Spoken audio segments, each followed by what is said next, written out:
নমস্কার বন্ধুরা, মনি কিচেনে আপনাদের সবাইকে স্বাগতম। আজকে আমি বানাবো বাঁধাকপির রেসিপি। এখানে আমি একটা বাঁধাকপি নিয়েছি, বাঁধাকপিটা হাফ কেটে নেব। এখানে আমি বাঁধাকপিটা সরু সরু কেটে নিয়েছি, আর এখানে একটা আলু কেটে নিয়েছি। গ্যাস জেলে কড়াই বসিয়ে দিয়েছি, দিয়ে দেবো সরষের তেল।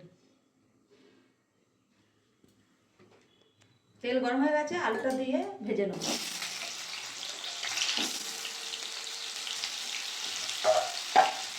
আলু ভাজার জন্য অল্প আলুর মধ্যে দেবো হলুদ, দিয়ে দেবো অল্প নুন। ভালো করে আলুটা ভেজে নেব।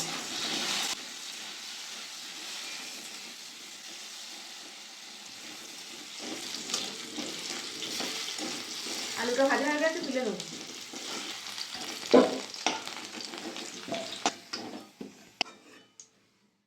এই তেলের মধ্যেই সরষের তেল দিয়ে দেবো। আবার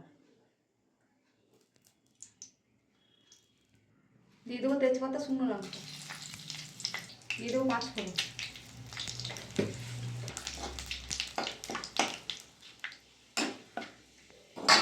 দিয়ে দেবো আদা বাটা, দিয়ে দেবো টমেটো কাটা,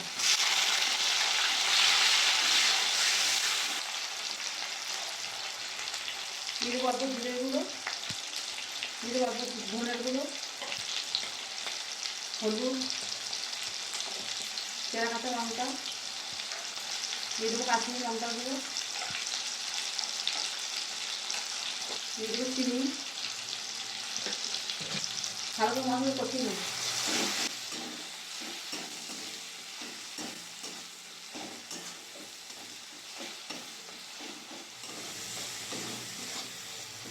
মশলাটা ভালো করে কষিয়ে নিয়েছি।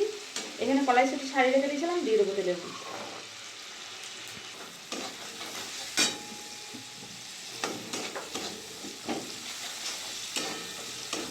কেটে রাখা বাঁধাকপিটা দিয়ে দেবো মশলার মধ্যে।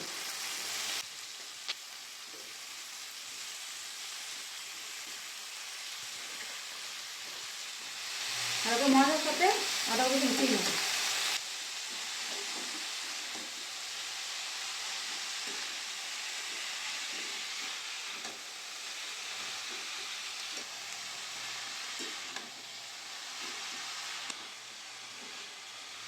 ভেজে রাখা আলুগুলো দিয়ে দেবো বাঁধাকপির মধ্যে, দিয়ে দেবো নুন,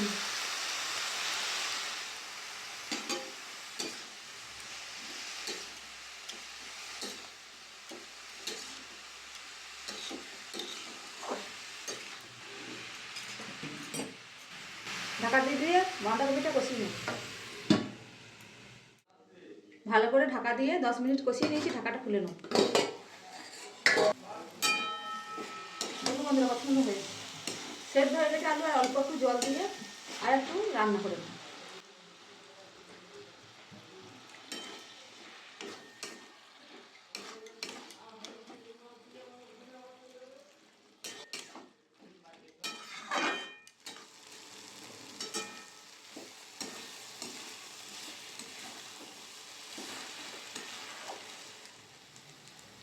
বাঁধাকপি রান্না হয়ে গেছে, দিয়ে দেবো অল্প গরম মশলা,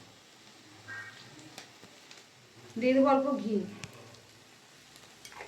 ভালো করে সব একসাথে মিশিয়ে নেব।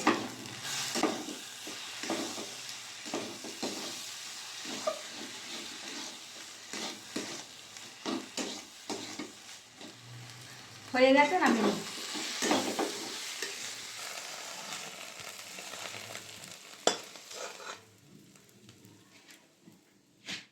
দেখুন বন্ধুরা, আমাদের বাঁধাকপির রেসিপি রেডি। আপনাদের ভিডিওটা ভালো লাগলে অবশ্যই লাইক, কমেন্ট, শেয়ার, সাবস্ক্রাইব করে দেবেন। দেখা হচ্ছে নতুন আবার একটা ভিডিও।